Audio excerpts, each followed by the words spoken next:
and I will give you rest.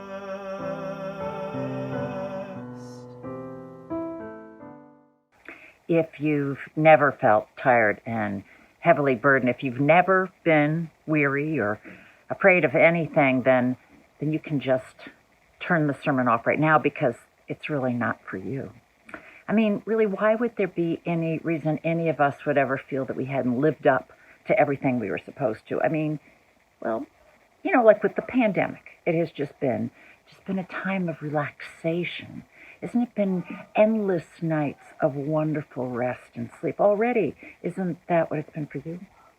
Or this issue of our country and its future, the upcoming election, seeing George Floyd murdered in front of our eyes, seeing how we treat one another, that we follow one another when somebody's suspicious and then brandish our guns. I mean, why would that cause you any worry or feel like there's a heavy burden on you to help our country become what it might be? I mean, it's 4th of July. After all, we know that we all believe that everyone is equal, and we all treat everyone with equal compassion. And that poll that recently came out by the AP, it was just this week, that said we Americans are the most unhappy we've been in 50 years. They didn't talk to you or me, did they? No. If someone said to you, you who are weary and feeling heavily burdened, come to me and I will give you rest, would you listen at least for a few minutes? Might it be worth your time?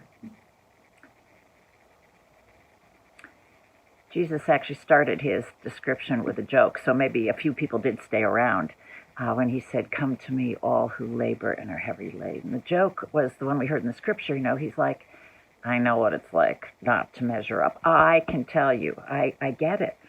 I had my cousin John, and he came and he gave some good words and good ideas about how to grow closer to God, and people said, that guy's a nut.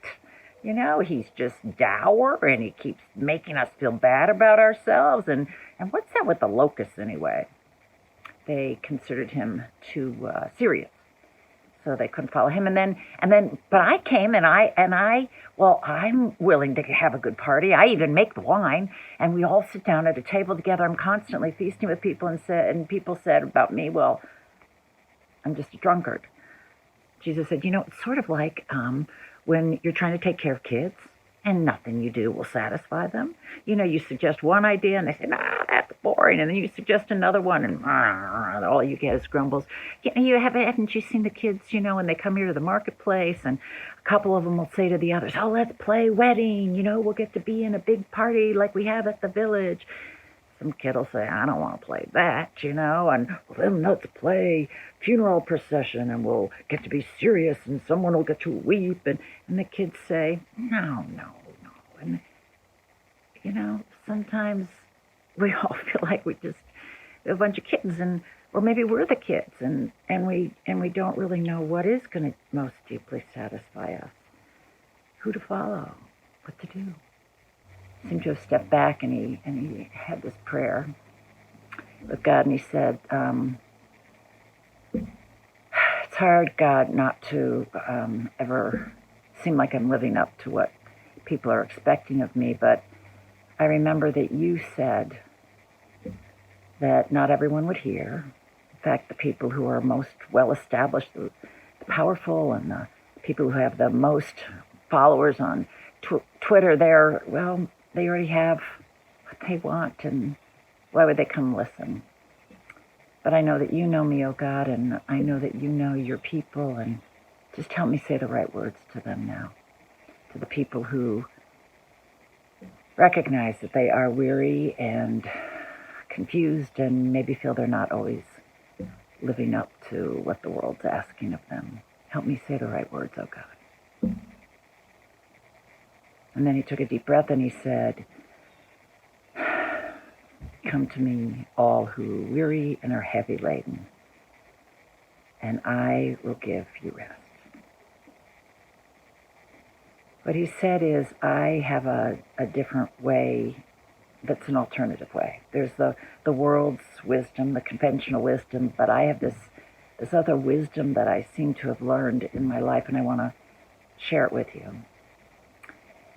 This wisdom is not so much about how do we measure up to all the requirements that we're supposed to do and all the standards of who we're supposed to be, but it's focused and central in a relationship with God.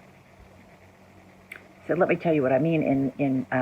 In our national world, our society, I mean, there are all those requirements, aren't there? Aren't there all those things that tell us who we should be? And they say maybe we need a certain education or need to be dressed in a certain way and certainly have a certain title. And there are ways of measuring success. And, well, money's a good one. Because if you're successful, you're going to have money and that title. And those are the conventional words of wisdom that we hear. And then for religion, there's certain things you're supposed to believe. Of course, you believe, a fair God sets standards and has needs to make judgments between people who do well and those who don't. And so there are certain ways you have to live. And if you don't measure up, well, then there's some judgment that's due. It's only fair.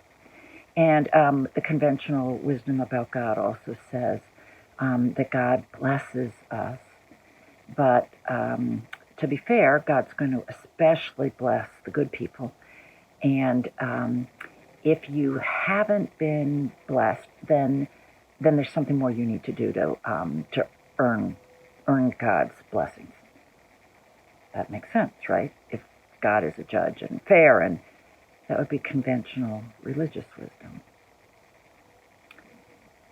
Jesus said, I have a different way.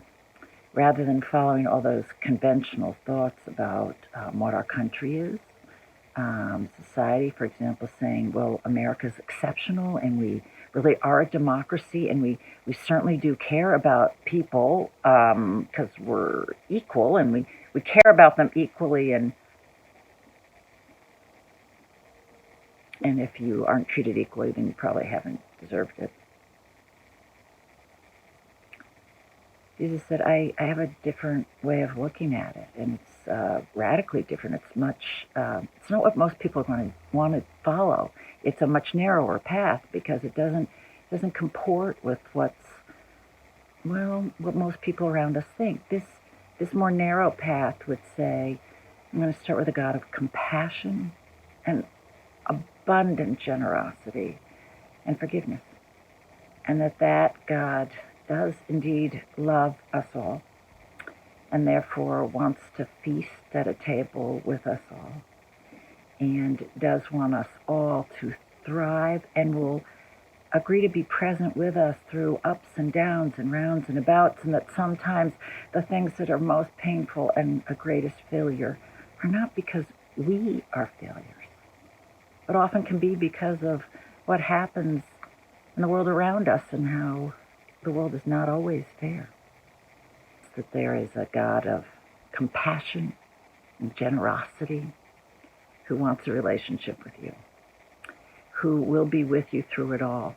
It doesn't promise an easy path. No, in fact, the path is hard if we're going to really live into being compassionate ourselves the way we've been. If we're going to actually try to forgive people the way we've been, that doesn't get you power. Doesn't get you glory and keep you on top, doesn't make you meet all the standards of what the world's going to say, but it will give you a deeper sense of peace. It's a relationship with one who travels with you, even on the hard road. And here's this crazy analogy. Jesus says, the farm down the street. Think about what you do when you have two of your horses, two of your oxen, and you have to get the new one up and running. And so when you're going to plow your field, you yoke them together. You don't just take one out. You yoke them together, and that's what I'm saying. If you're yoked with God, if you're yoked with another one who walks with you, then the stronger of the oxen, the one who's been down this path before and knows how to go, leads the other one. So you're yoked together and learn from one another and go down the path. It's not that you ever try to do it alone.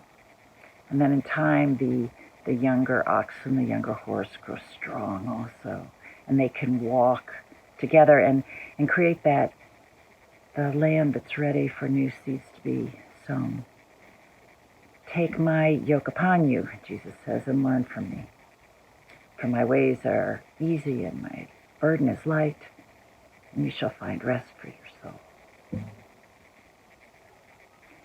The way that Jesus talks about is one where we are less self-absorbed, because we don't always have to be asking whether we're living up to some standards that our society sets for us, the conventional wisdom, or even that so often religion seems to set for us. It's quite different. It's, am I walking along with God?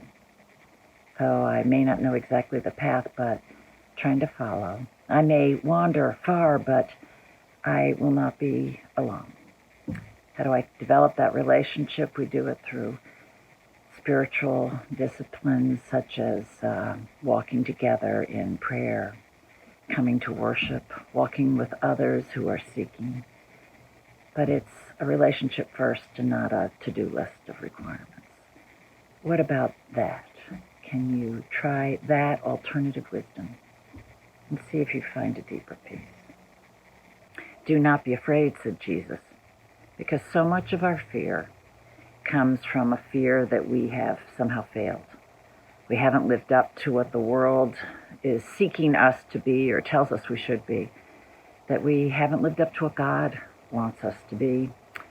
We fear that because we haven't gotten the worldly trappings of blessings, or if we feel sick, or if we fall into a difficult time, we think that's some reflection on our value, as opposed to realizing that human bodies just sometimes do get sick, and it is not our lack of value. All those things that we fear so much, so often Jesus says, when you are setting aside conventional wisdom of either conventional religion or conventional societal wisdom, and are indeed instead in relationship with God who loves you generously, then the fears subside and we find a rest for our soul.